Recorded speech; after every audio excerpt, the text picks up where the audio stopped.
Why won't this master key open your car? This is a violation. That was the first thing I heard at 7:12 a.m. on what should have been a peaceful morning. I stepped onto my porch, coffee still steaming in my hand, only to find HOA Karen hunched over the driver's side door of my truck, jamming a shiny brass master key into the lock like she was defusing a bomb. She spun toward me with theatrical outrage. "All vehicles in this neighborhood must allow HOA emergency access. Your refusal is highly suspicious," she declared. I hadn't said a single word. When her magical key failed again, she gasped dramatically, whipped out her phone, and dialed 911 right in front of me. "Hello? Yes, there's a non-compliant male preventing a mandatory HOA safety inspection on his vehicle." She pointed at me like I was a car thief.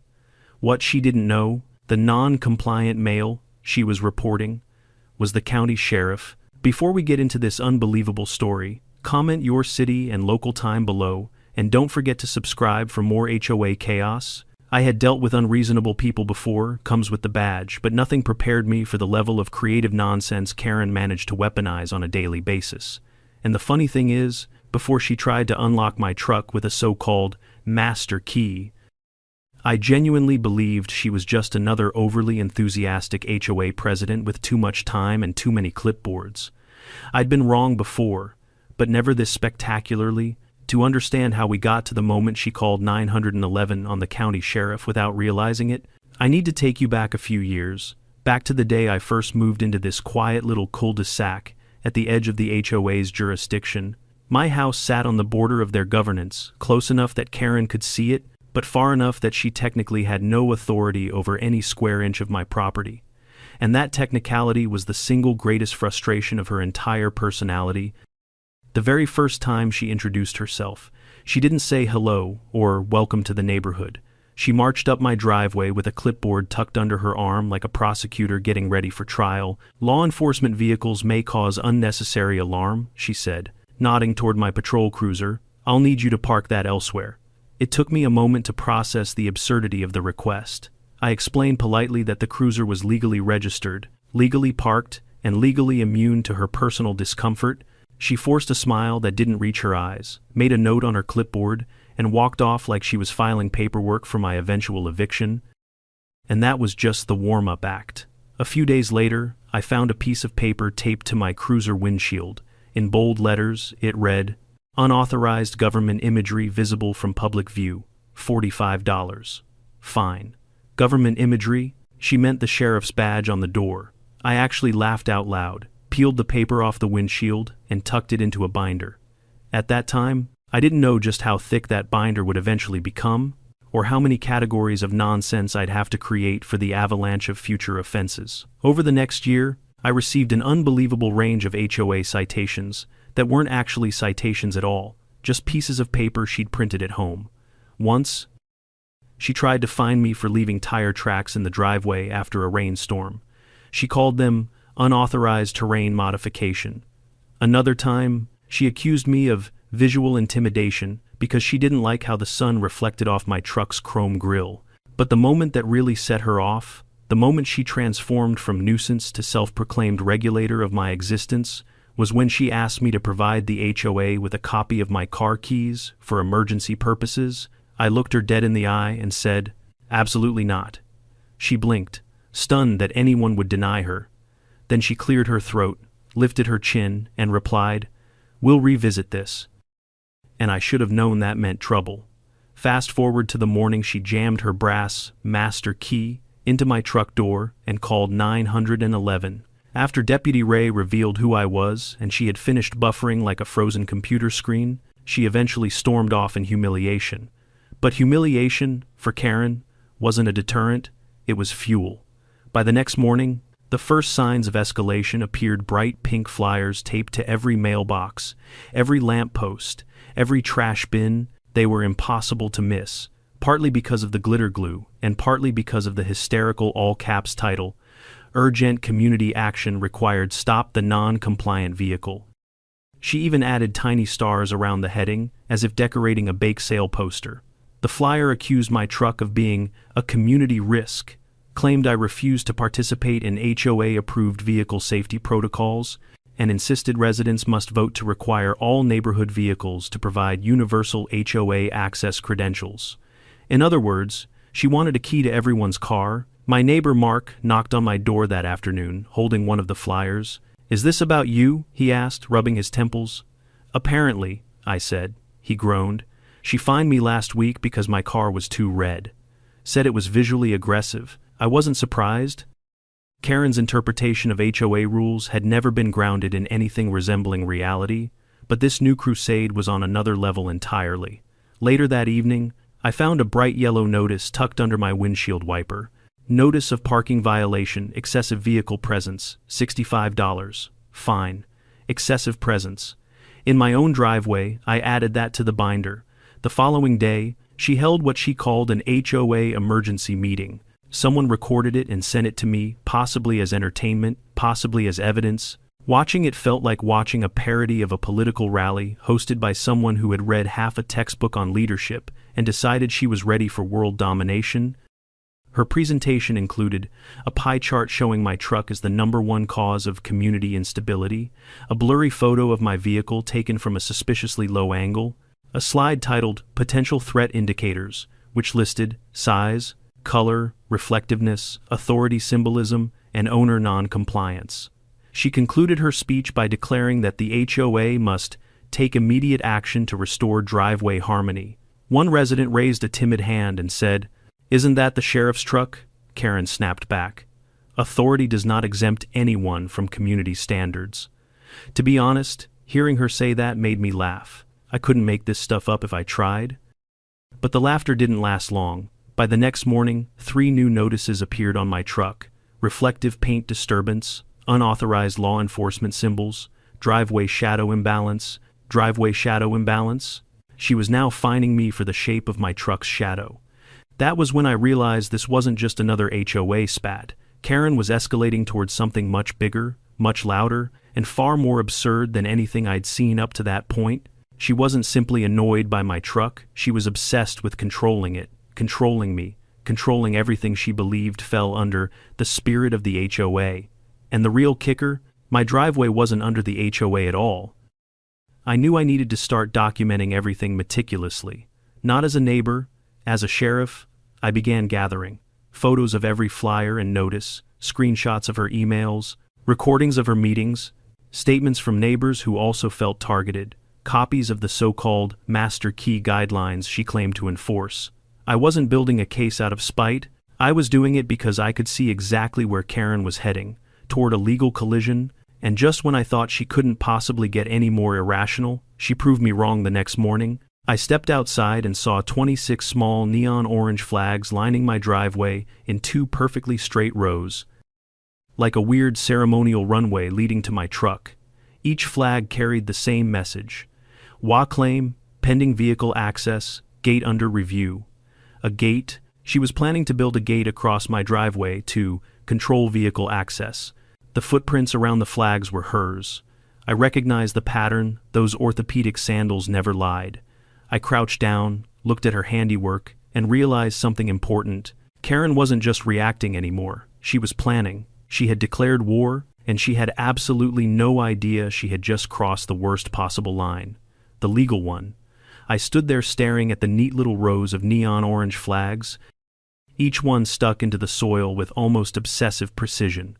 The early morning sun lit them up like runway lights, guiding an airplane onto a landing strip, except instead of a plane, they guided anyone's eyes straight to my truck. It was dramatic, ridiculous, and undeniably Karen. I bent down, plucked one of the flags from the ground, and read it again just to make sure I wasn't hallucinating. HOA claim pending vehicle access, gate under review, a gate across my driveway. To regulate access to my own vehicle, I took a long, slow breath, letting the absurdity settle in. Karen didn't just dip a toe across the line this time. She sprinted past it and kept running like she was training for the HOA Olympics. Her latest stunt didn't just feel invasive, it felt strategic, planned. She had probably spent half the night lining up these flags, muttering rule numbers that didn't exist, believing she was laying the foundation for a new era of community control. I wasn't angry. I wasn't even annoyed. I was fascinated, because when someone starts behaving this bizarrely, you get that instinct. The same one that kicks in while questioning a suspect who's about to incriminate themselves without realizing it. Karen wasn't sabotaging me. She was building my case for me.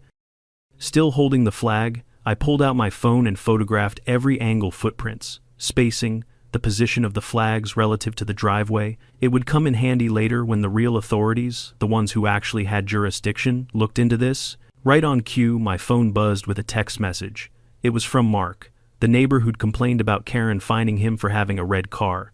"Dude, check your driveway. She's lost her mind." I replied with the photo of the flags. His response came back instantly.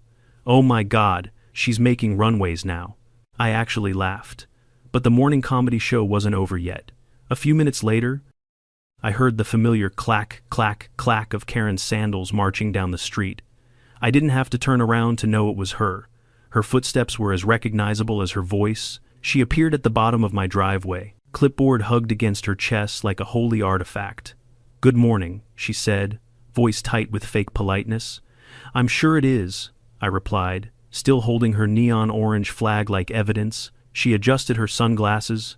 "I see you've discovered the preliminary markers. The HOA has initiated a vehicle access evaluation for community safety. On my property lines," she said, waving a dismissive hand, "are fluid when it comes to safety concerns."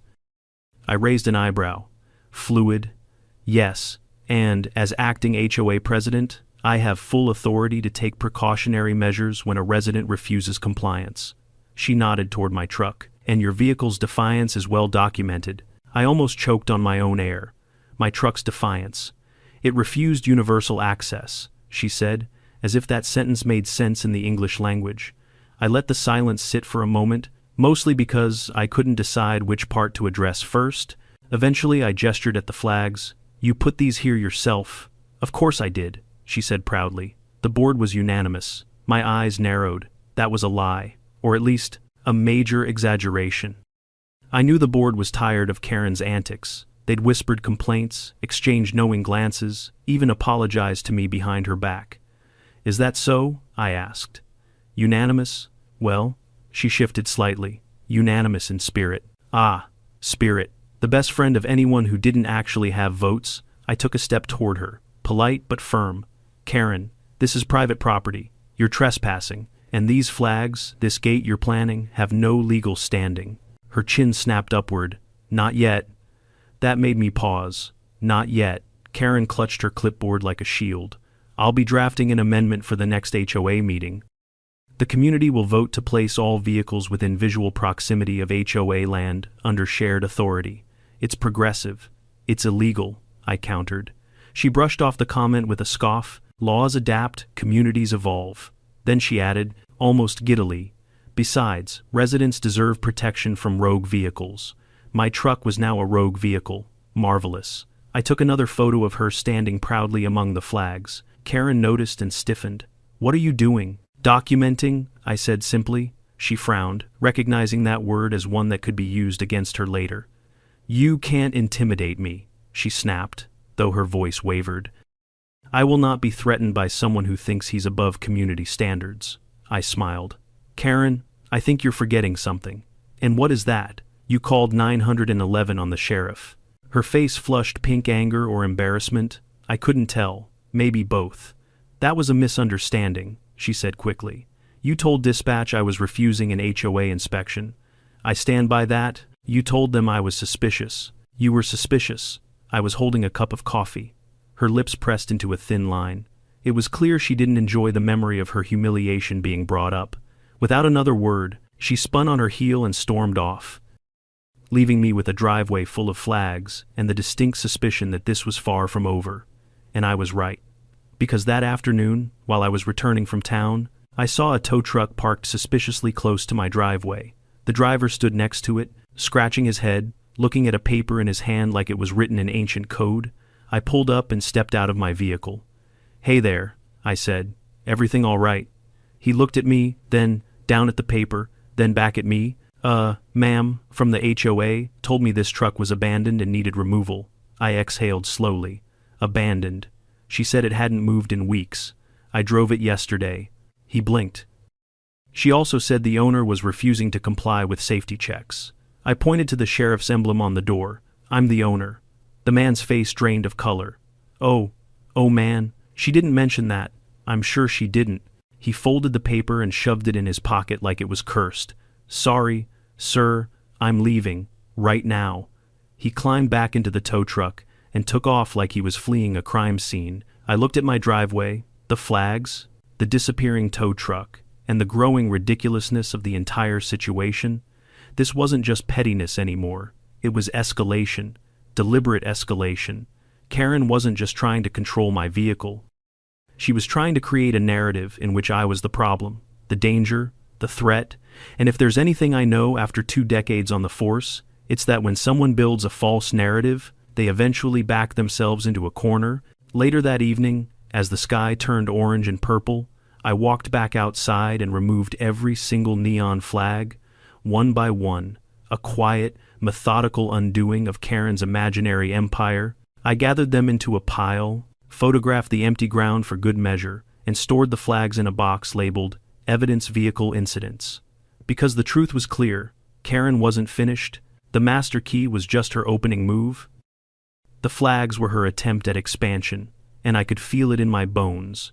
She was preparing for something even bigger, something with clipboards, something with signatures, something she believed would finally give her the power she had invented in her head, and I was prepared too. I was ready to meet her escalation with documentation, patience, and when the moment came, the full weight of actual law. Because in this neighborhood, there was only room for one sheriff. And, spoiler alert, it wasn't Karen. I woke up the next morning, expecting peace. After the tow truck fiasco, I naively thought Karen might take a day off from her imaginary war. Maybe she'd cool down, bake cookies, yell at a cloud, anything other than targeting my truck again. But the universe had other plans. When I stepped outside, coffee in hand, I froze. My truck, my perfectly fine, minding its own business, truck was shackled. A giant yellow wheel clamp was locked onto the front tire like some kind of medieval punishment device for naughty vehicles. For a split second, all I could do was blink. The bold stenciled letters on the boot read, HOA impound non-compliant vehicle. There wasn't enough caffeine in the world for this. I set my mug on the hood and crouched down to inspect the clamp. It was real metal, real heavy, and very much real property damage if she'd scratched my rim. A laminated tag dangled from the lock. Release fee, $350, plus processing fee, $25, plus administrative fee, $15, total due, $390. Karen really woke up and chose grand larceny today. Behind me, I heard the unmistakable shuffle of triumphant sandals. I didn't turn. I already knew who it was. Well, she called, arms crossed. Perhaps now you'll learn to respect community authority. I stood slowly. You put a wheel clamp on my truck? It's not your truck, she snapped. It's a community-adjacent vehicle subject to oversight. Impoundment was necessary after repeated violations. I exhaled through my nose, the way I do right before reading someone their Miranda rights. Karen, this is illegal. No, she corrected, tapping her clipboard. This is proactive neighborhood safety enforcement. You immobilized a law enforcement vehicle. Her eyes narrowed. A vehicle used to intimidate residents. Frankly, you should thank me. For committing a crime, for holding you accountable. I laughed, not because any of this was funny, but because I had 2 options. Lose my mind or enjoy the show. And at this point, the show had gone off the rails. Karen, I said, remove the clamp. She recoiled. Absolutely not. You will pay the release fee, just like everyone else. No one else has ever had a boot on their car. Because no one else has ever been this non-compliant, her voice cracked at the end, like she was seconds away from throwing herself dramatically onto the ground and demanding a Netflix documentary about her struggles.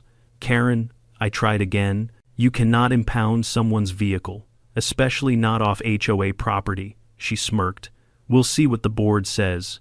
I stared blankly. The board? Yes, she said proudly. They authorized this? They did? Yes, she insisted. At that moment, my neighbor Jill peeked out from behind her curtain and made eye contact with me. She shook her head violently. No, absolutely not. The board did not approve this. Caught in her lie?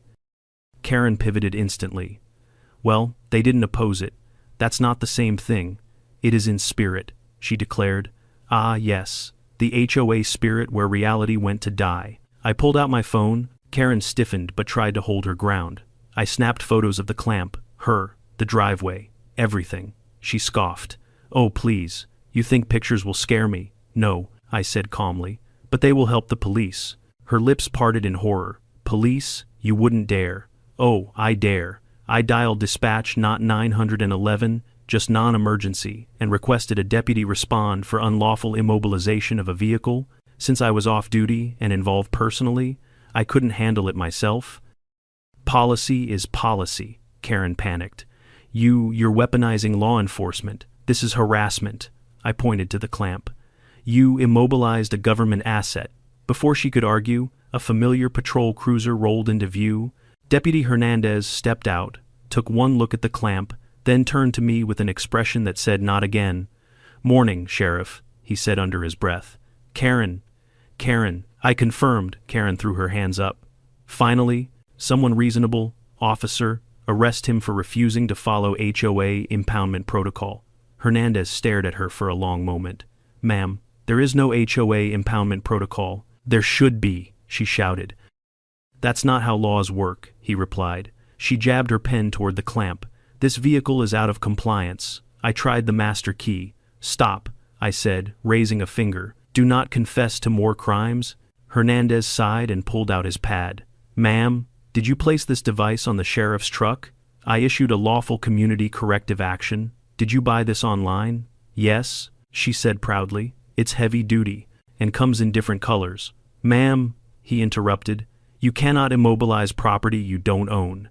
This is tampering and potentially vehicle interference. She gasped. Vehicle interference, how dare you imply? He's not implying, I said.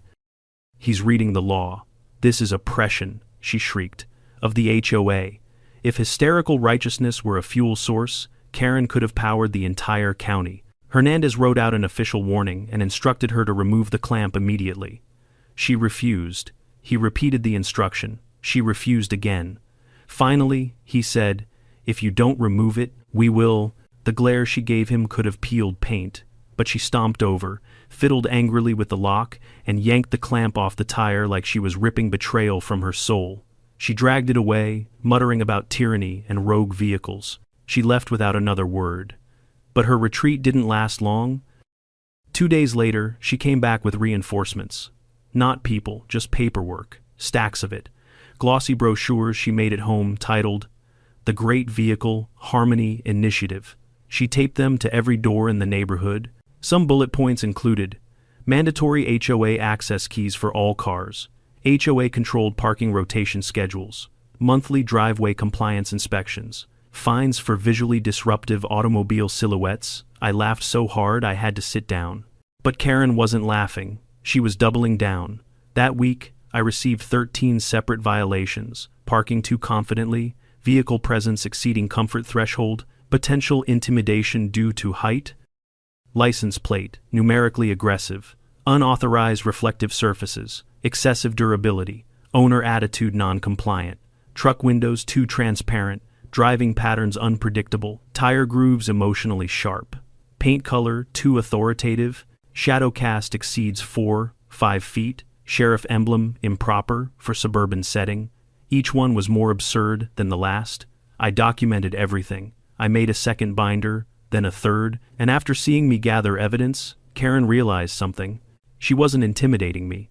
So, she changed tactics. The next escalation came on a quiet Wednesday morning. I returned from the grocery store to find a plywood barricade erected across the entrance of my driveway. It was spray-painted with, HO parking zone authorized vehicles only. Zip ties held it together. A laminated sign hung from the center, violators will be fined. I stepped out of my truck, stared at the barricade, and muttered, she has lost her mind. Then I walked over, lifted the entire structure with one hand. It weighed maybe 8 pounds and set it neatly beside a tree with a sticky note. Nice decor, wrong house. The next day, a city inspector knocked on my door. Got a call from someone claiming there's a dangerous illegal parking structure on this property. Of course, she called the city on herself by accident. I showed him the makeshift gate. He snorted. Yeah, no, this is not up to code, or reality. He took photos, made notes, and left laughing. Karen watched from across the street, arms folded, seething like a kettle left on high heat. She didn't speak that day, but her silence was worse. Calculated, focused. I'd seen that look before on people determined to dig their own grave and blame the shovel. I knew then that the wheel clamp and barricade were just beginning. She was planning something bigger, something more dramatic, something she thought would finally force me to submit to HOA authority. And she had no idea she was walking straight into a legal disaster. For once, I didn't have to lift a finger. She was going to take care of that all on her own. The strange quiet that settled over the neighborhood after the barricade incident wasn't comforting. It wasn't peaceful. It felt like the air right before a tornado touches down, too still, too heavy, too unnatural. Karen had disappeared for almost 48 hours. And, for someone who thrived on daily micromanagement, that silence was not a sign of surrender. It was a sign she was assembling her next disaster. And it arrived on the morning of the third day. I opened my mailbox, expecting bills, junk coupons, maybe another brochure about lawn fertilizer. Instead, a thick, glossy packet slid out with a thud. The cover featured a dramatic photo of a winding suburban street with animated sparkles around parked cars, like some kind of magical parking utopia. Across the top, in bold lettering, the Community Vehicle Harmony Initiative, presented by Bluff Neighborhood Mobility Council. A council? We didn't have a council. I leaned against the mailbox and flipped it open. The first page had a letter from the desk of Acting Coordinator K. Allen. Karen had rebranded herself. Whenever she reinvented her title, the situation was never good. The letter claimed that, due to recent vehicular disturbances caused by resistance to universal access measures, the neighborhood would implement a new set of mandatory regulations. Mandatory. She loved that word. The next pages outlined a ridiculous list of rules, each more illegal than the last. All vehicles must be registered with the Mobility Council. Owners must provide an emergency access key upon request. Driveways may be inspected without notice for compliance. Parking zones may be reassigned at any time for harmony redistribution. Unauthorized vehicle silhouette patterns will incur penalties. Vehicle silhouette patterns, a real human being typed that. At the back of the packet was a payment page, the part she cared about most. Mobility Harmony, contribution fee, $89, due within 5 days. She included a QR code linking to a PayPal account named Bluff Vehicle Safety Fund. I laughed. Out loud. Right there at my mailbox. At 7:30 in the morning. Like a man who had reached the point where the only sane reaction to insanity was amusement. But when I looked up, I stopped laughing, because there she was, standing across the street by her Prius, dressed in a navy blazer and tan slacks, wearing a fake earpiece that was very clearly not connected to anything. She watched me read her packet with the expression of someone waiting for praise they absolutely didn't deserve. I held up the booklet. A new council, she nodded proudly. Formed due to community demand. What community? I asked. Residents have expressed overwhelming concern. Name one, she blinked. Concerns may remain anonymous. For safety. Safety from what? My truck's shadow. She refused to engage with the sarcasm. Instead, she stepped closer, lowering her voice as if sharing a state secret. Your vehicle has become a symbol of disorder, she said. People are frightened. A strong neighborhood cannot function when residents feel threatened by unpredictable silhouettes. My truck had now become a symbol, a silhouette-based threat. Incredible. I flipped the packet closed. Karen, this is fraud. She stiffened. This is community leadership. What you're doing is illegal. What I'm doing, she said, jabbing her clipboard toward the sky, is necessary. For who? For everyone. The delusion radiated off her like heat. Karen, I said calmly, you cannot create fake councils to collect fees. You cannot demand keys to people's vehicles. You cannot find shadows. She smiled, a tight and brittle thing. We'll see what the legal advisory panel thinks. Who's on the panel? I asked. She hesitated. Me. I almost choked. So you created a council, appointed yourself coordinator, and then created a legal panel, which is also you. She crossed her arms. Someone has to take responsibility, and that someone is always you. Exactly. I rubbed my forehead. Karen, do you hear how strange that sounds? I hear how necessary it sounds. This woman needed not an HOA, but a hobby. Before I could respond, she thrust a clipboard toward me. Sign the compliance acknowledgement. I didn't touch it. No, very well. She scribbled something onto her pad. Refusal to acknowledge notice. Additional fee. $13. Not 10, not 15. $13. Why 13? Because Karen operated on chaos math. She walked off, smug as a cat who thought she'd caught a mouse. Except I wasn't the mouse, I was the sheriff, and she was stapling nonsense to her own downfall. Inside my house, I spread everything out on the table, the packet, the fines, the barricade photos, the wheel clamp, screenshots from neighbors who'd texted me their own violations. There was enough evidence to wallpaper a courtroom. I called the sheriff's office not as the sheriff, but as a citizen filing a complaint. Since I was directly involved, protocol required that another deputy handle the case. Hernandez, reliable as ever, took the report. Bluff, Neighborhood Mobility Council, he muttered. Never heard of it. It didn't exist until today, I said. He whistled. She really doesn't know when to stop. No, I agreed. She really doesn't. All right, he said. Send me everything.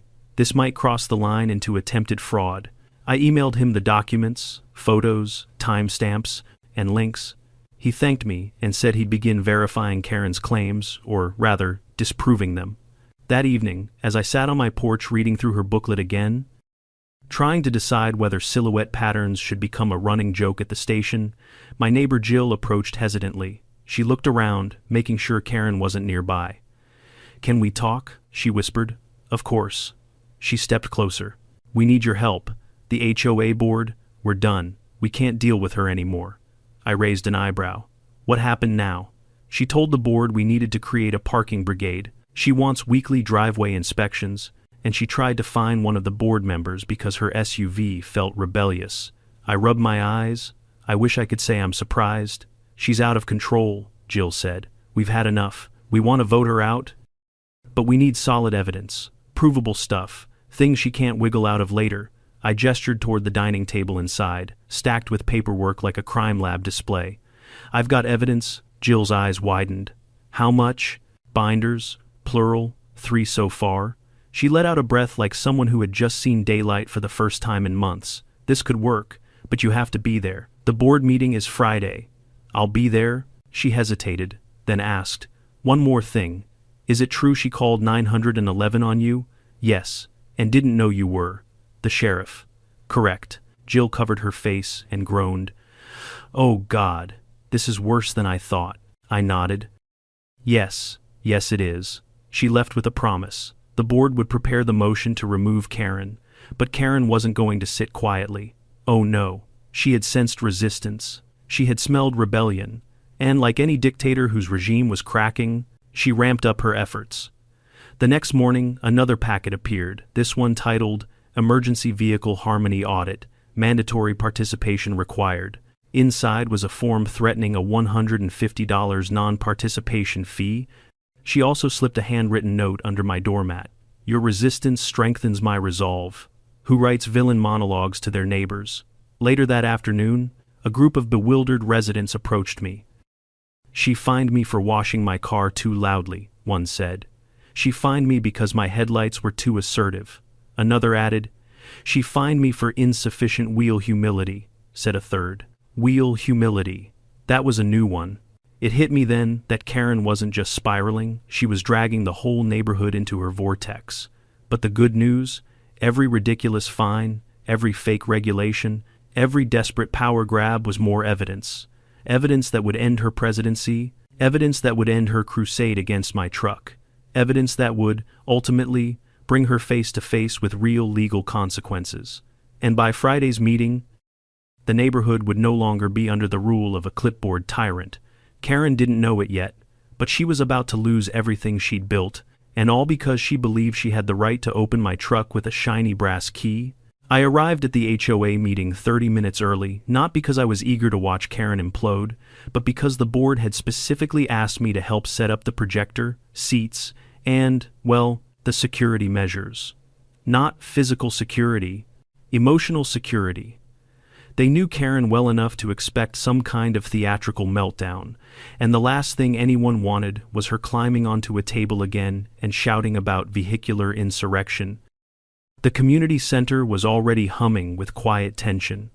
People whispered in small clusters, some clutching copies of the Mobility Harmony packet, like evidence in a courtroom, others holding their phones up with screenshots of fines Karen had sent at random hours. One guy had printed an 18x24 poster of the bogus wheel humility violation and taped it to the wall with the caption, "How is this real?" Even I had to stop and admire it. Jill approached me nervously, clipboard in hand, hair pulled back in the tight, stressed-out bun of someone who had hit her HOA limit. "She doesn't know what we're planning," she whispered. "She'll know in about 20 minutes, I replied. Jill nodded sharply. "Good. The board is united. That hasn't happened in 10 years. That's what happens when tyranny arrives in orthopedic sandals." She choked back a laugh. "Stay close when we begin. She's going to make this difficult." Oh, I knew. Karen didn't breathe without making something difficult. The residents filed in, some taking seats, others leaning against the walls like spectators at a boxing match. The room smelled faintly of coffee, anxiety, and mild resentment, all standard HOA aromas. Everyone was waiting for the show, and right on cue, the door slammed open. Karen swept in like a royal entering a coronation ceremony, navy blazer, fake earpiece, clipboard resting on her forearm like a sacred artifact, and a stack of her Mobility Council packets tucked under the other arm. The room groaned collectively. "There will be order," she announced. "It hasn't started," someone muttered. She ignored them. Instead, she marched to the front and planted herself beside the podium, glaring at the board as though daring them to challenge her. Jill stepped forward. "Thank you all for coming," Jill began. "Tonight's meeting will address—" "I'll be handling tonight's meeting," Karen interrupted, "given the heightened threat level to neighborhood vehicular harmony." "No," Jill said sharply. You could feel the room freeze. Karen blinked, taken aback. She wasn't used to that word. "No," she repeated. "That's correct," Jill said firmly. "The board will handle this meeting. You will sit down." Karen's jaw dropped so far it almost unhinged. "Sit down." "Yes," Jill said, "in the audience. Like everyone else." Karen's eyes snapped toward me, searching for backup, but I simply folded my arms and leaned against the wall. I wasn't here to save her. I was here to observe, document, and allow her to destroy her own argument. "I am the HOA president," Karen hissed. "For now," someone in the back whispered. Karen spun around. "Who said that?" No one answered. Jill cleared her throat. "Please take your seat." Karen didn't move, not at first, but her power was slipping. She could feel it. Finally, she huffed, the sound of a deflating balloon, and stomped into a metal chair in the front row. The meeting began. Jill introduced the agenda, thanked everyone for coming, and then moved on to the item everyone was waiting for. "Today," she said, "the board will address the concerning actions taken by our HOA president, including unauthorized fines, fraudulent documents, attempts to collect money under a non-existent organization, and repeated harassment of multiple residents." Murmurs rippled across the room. Karen shot to her feet. "Lees, all of it. I did what I had to do to protect the community from vehicular anarchy." "Sit," Jill said. Shockingly, Karen sat. Jill gestured toward me. That was my cue. I stepped to the front of the room with a simple folder, nothing flashy. I didn't need theatrics. I had evidence. "Good evening," I began, speaking calmly.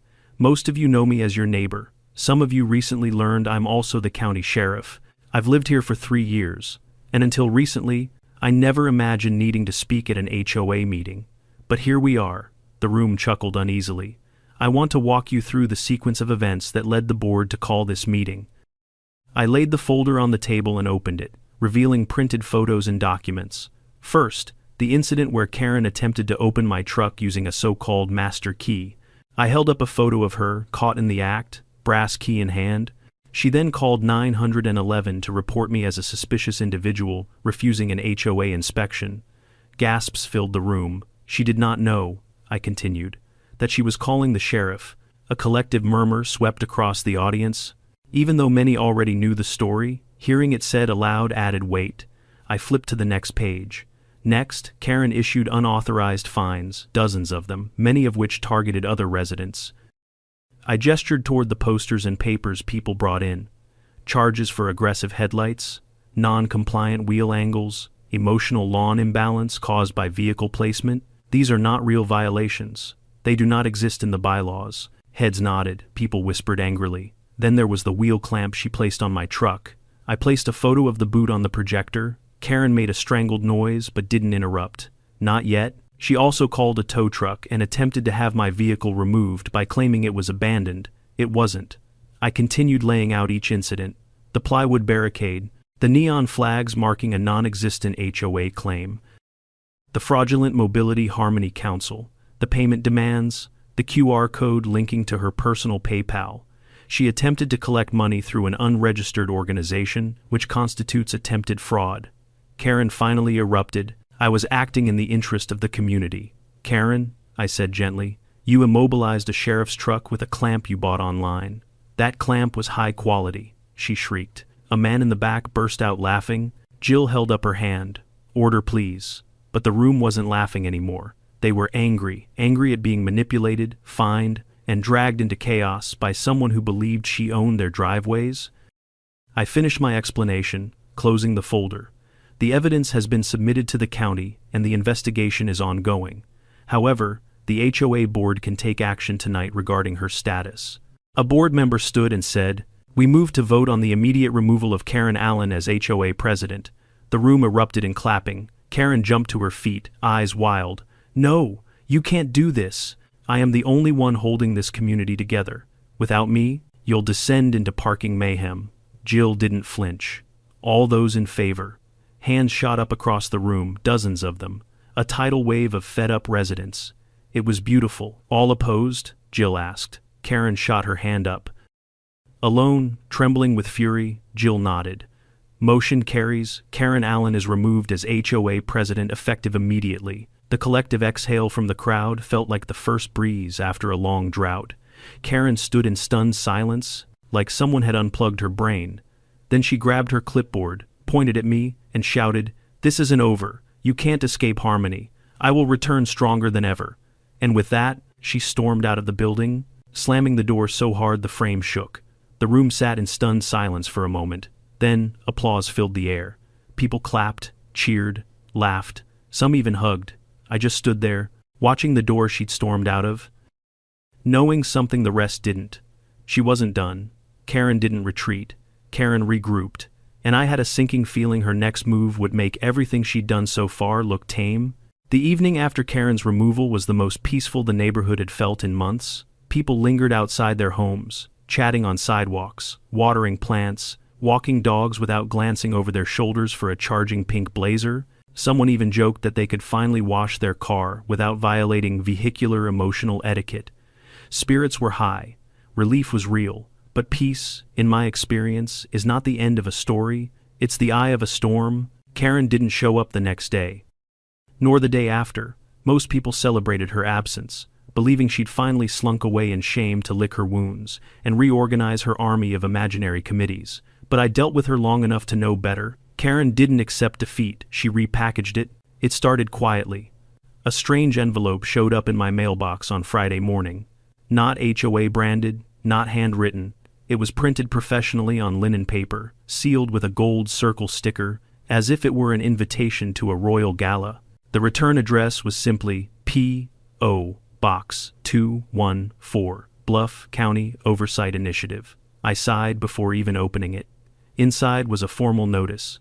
Dear resident, due to recent concerns regarding vehicle compliance and driveway harmony, you are requested to attend a mandatory mediation session with the Bluff Community Oversight Initiative, BCOI. Failure to appear may result in further action. Signed at the bottom, in overly elegant script, Acting Coordinator, K. Allen. I let the paper fall onto the kitchen counter. She had reinvented herself again. A private entity, a fake oversight initiative. She wasn't running an HOA anymore. She was starting her own department of made-up government. This time, she'd even included a voluntary community contribution form with a suggested payment of $140 toward a driveway beautification project. And just like last time, the QR code pointed straight to a PayPal account under her name. She was escalating into fraud territory with confidence that would make a con artist blush. I grabbed my phone, snapped photos of every page, and filed them into my now bulging Karen Evidence, Volume 4 folder. Not 10 minutes later, my doorbell rang. It was my son. He wasn't in uniform, but he carried himself the same way he always did, alert, steady, patient. I waved him inside and handed him the letter. He skimmed the first paragraph, then shook his head.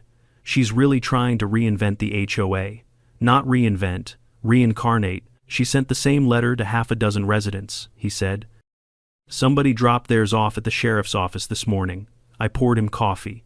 She's doubled down. She's not just doubling down, he replied. She's entering criminal territory.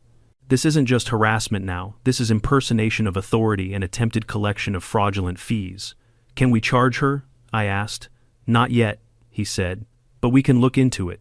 That was the balance we always had to strike. Professional distance, procedural caution. He handled things by the book, and I respected that. He set the letter down. Dad, she's unraveling. Be careful. I'm always careful, I said. He gave me a look. Okay, I'm usually careful. We shared a laugh, but concern hung in the air like humidity before a thunderstorm. The next strange event came that night. My motion sensor flicked on at 11:47 p.m.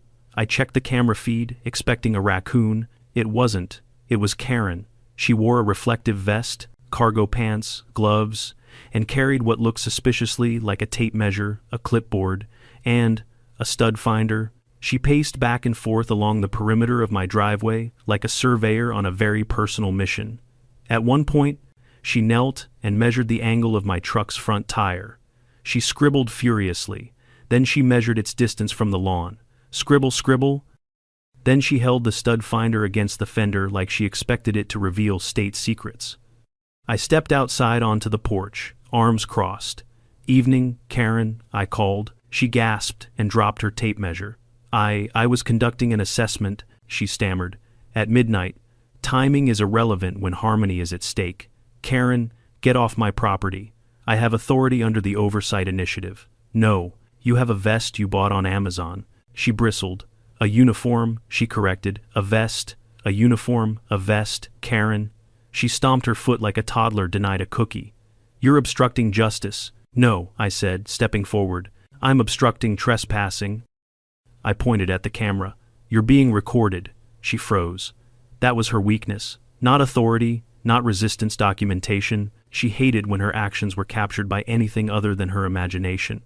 She backed away slowly, muttering, "This will not stop harmony. This will not stop the initiative." Then she disappeared into the darkness of the cul-de-sac, reflective vest sparkling like a deranged firefly. The next morning, half the neighborhood found envelopes identical to mine. Some asked if I knew anything. Others asked if she could really find them again. No, I told them.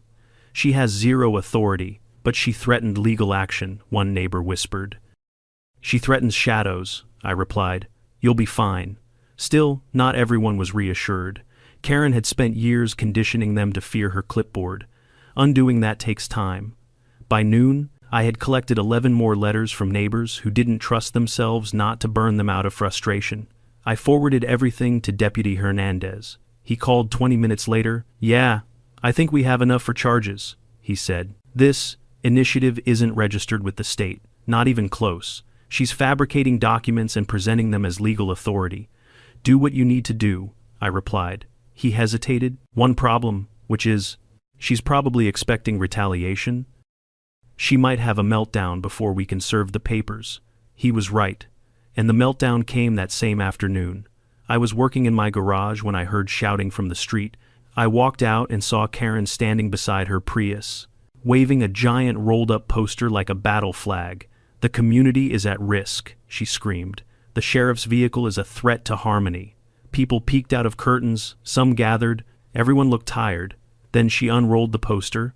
It was a blown-up satellite image of the neighborhood, with my truck circled dramatically in red marker, surrounded by arrows and labels like Unknown Vehicle Energy Zone, Potential Disruption Field, Driveway Dominance Risk.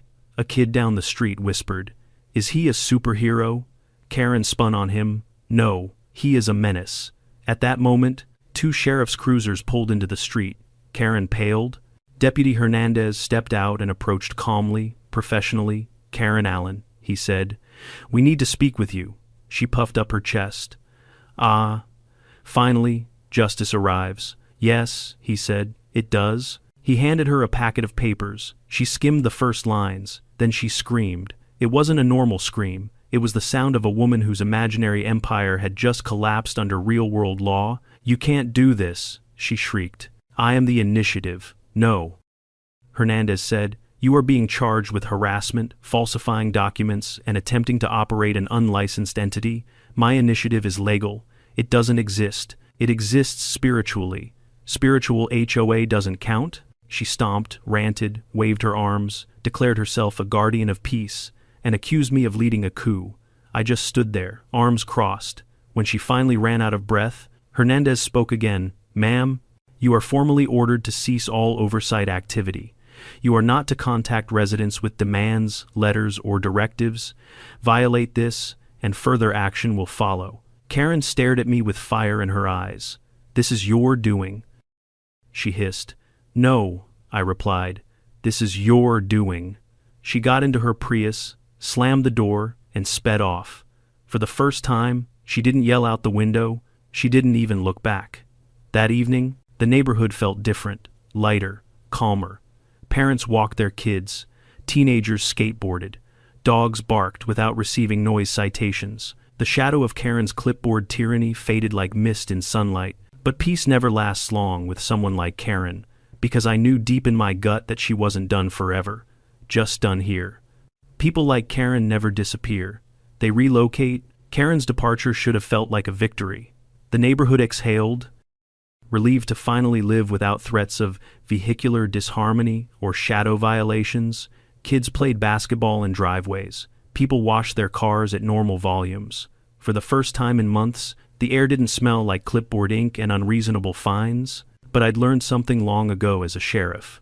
Peace after chaos always feels fragile, like setting down a glass ball on the edge of a table. And with Karen, that feeling was twice as strong. Because she hadn't apologized, she hadn't admitted wrongdoing, she hadn't even muttered a symbolic promise to self-reflect. She left angry, humiliated, plotting. So while the neighborhood relaxed, I prepared. Not because I expected revenge. Karen wasn't the criminal mastermind type, but because she was the relentless type, the kind who would reinvent her authority, rename her organization, and come back preaching a new gospel of regulations no one asked for. Still, days passed quietly, then a week, then two. The sheriff's office processed her case, but she complied with the cease and desist order. Hernandez kept me updated. "She's keeping her distance," he said, "probably licking her wounds, or drawing new maps," I muttered. Then came the night that confirmed it. It was late, close to midnight. I was reading on the porch, enjoying the rare stillness. The moon cast long shadows across my yard, and the hum of crickets was the only sound. Then my trail cam pinged, motion detected. Back fence. I opened the feed, expecting deer or raccoons. It wasn't wildlife. A figure stood at the border of my property, just outside the legal line, not crossing it, not approaching, just standing there, motionless, staring toward the cabin. A woman, medium height, reflective vest. Even in the grainy night vision, I knew exactly who it was. Karen. She didn't move for nearly 10 minutes. Not a single step forward. Just stared, like she was mourning her lost territory, or measuring imaginary lines again in her head, or promising herself she'd rise like some HOA phoenix, reborn from laminated ashes. Then she turned and disappeared into the trees. She'd followed the order. She'd stayed off my land, but the message was clear. She hadn't let go. The next morning, I reviewed the footage carefully. She hadn't carried tools, documents, or one of her laminated monstrosities. She wasn't muttering legal jargon. She simply stood there like a ghost of bureaucracy past. A normal person might have been unnerved, but to me, it was confirmation of something I already understood. Karen's war wasn't against me. It wasn't against my truck. It wasn't even against non-compliant shadows. Her war was against irrelevance, and she was losing it. 2 weeks later, the final chapter arrived in a form I least expected. A package, delivered by courier, no return address, addressed to Sheriff's Dad, Cabin 12. Karen's sense of humor was as sharp as a marshmallow. I opened it carefully, half expecting glitter or homemade bylaws. Instead, pink tissue paper filled the box. Underneath it, A smaller silver box sat like a gift from a passive-aggressive fairy. Inside was a glitter bomb, a diffused one. She disabled the trigger, just glitter sitting harmlessly at the bottom, like a symbolic threat. There was a note taped to the lid. "This is what restraint looks like. You're lucky I'm taking the high road." I stared at it for a long moment. She wasn't threatening me, she was performing. One final act of petty rebellion to remind me she wasn't gone, just relocating. My son stopped by that evening. When I showed him the package, he shook his head. "She mailed you a disabled glitter bomb as a peace offering/threat. Symbolic artistry," I said. "Peak HOA creativity." He chuckled. "She's not coming back, Dad. At least not here." "I know," I said. "But she's not done," he sighed. "No, people like her never are." He wasn't wrong. Spring arrived, thawing the lake and softening the soil. The cabin felt alive again. I planted tomatoes and peppers, touched up the paint on the porch swing, and replaced the lights lining the path. Even the wildlife seemed calmer, less frantic, without Karen screaming about aggressive squirrels. The neighborhood returned to something like normal. Leonard, the new HOA president, sent me a handwritten letter thanking me for my patience during the Great Vehicle Crisis. His term, not mine, and included a jar of homemade jam. Peace felt possible again, and I was starting to believe, maybe foolishly, that the story had finally reached its end. That's when Tanya, who worked part-time at the county records office, stopped by with a folder in her hand and concern on her face. "You need to see this," she said. Inside the folder were documents, registered paperwork for a new HOA being established roughly 30 miles south in a brand new development. Incomplete, sloppy, missing signatures, but one section was filled out clearly. Proposed HOA president, Karen Allen. I closed the folder slowly. "She's starting over," Tanya said. "New neighborhood, new people to control. They don't know her history." I nodded. "They will. Are you going to warn them?" "No," I said quietly. "Some lessons can't be taught, only experienced." Tanya exhaled. "Well, at least she's not here anymore." "Exactly. And that was enough for me." Months passed. My son was promoted to chief deputy. The neighborhood regained its sanity, and every once in a while, when I sat on my porch sipping coffee, I'd think back to the chaos Karen brought into our lives. But it didn't make me angry anymore. It made me grateful, because you can't appreciate peace without surviving a few storms, even storms wearing pastel cardigans and wielding unauthorized master keys. One morning, a new couple walked down the trail with their dog. They paused at the fork where Karen once built her plywood barricade. They looked around, confused for a moment, then continued toward the lake. I waved, they waved back, and I realized something. Community doesn't require control. It doesn't require authority. It doesn't require fines, citations, or laminated threats. Sometimes all it takes is a wave, a path, a shared space, and the absence of someone screaming about vehicular silhouettes. Karen was gone. The cabin was mine again. The neighborhood was free, and somewhere, 30 miles south, a new HOA board was unknowingly about to learn that no matter where she goes, Karen will always bring her clipboard. If this whole saga taught me anything, it's that real authority doesn't come from titles, clipboards, or made-up regulations. It comes from responsibility, respect, and understanding the limits of your role. Karen built her world on control, imagined control, and when reality pushed back, she collapsed under the weight of her own inventions. There will always be people who try to impose their will on others, not because they're right, but because they're afraid of losing relevance. The best thing you can do is stand your ground, document the truth, and let their actions speak louder than your frustration. And now, I want to hear from you. What would you have done if someone tried to open your car with a master key? Drop your thoughts in the comments, and don't forget to subscribe for more unbelievable HOA stories.